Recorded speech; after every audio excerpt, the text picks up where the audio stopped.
هي قصة إن أنا أعمل skin care روتين معين أو أعمل حاجات معينة، زي مثلا إن أنا أقلل شوية استخدام العضلات، أستخدم صن بلوك بانتظام، أستخدم المرطب، أستخدم توبيكال ريتينويدز. كل الحاجات دي بتساعدني في التجاعيد، طبعا بتساعدني، بس هل هي بتعالج تجاعيد موجودة؟ لا، ده مش حقيقي. هي بتأخر إن التجاعيد تتكون.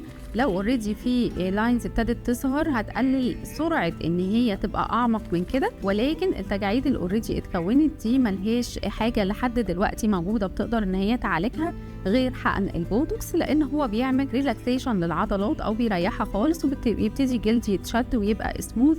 وكمان نبقى فاهمين إن لو التجاعيد عميقة قوي البوتوكس لوحده ما بيبقاش كفاية، بيبقى خطوة أساسية، وبعد كده كمان ممكن نلجأ لإجراءات تانية بعده عشان الجلد يتشد أكتر والتجاعيد تروح تماما.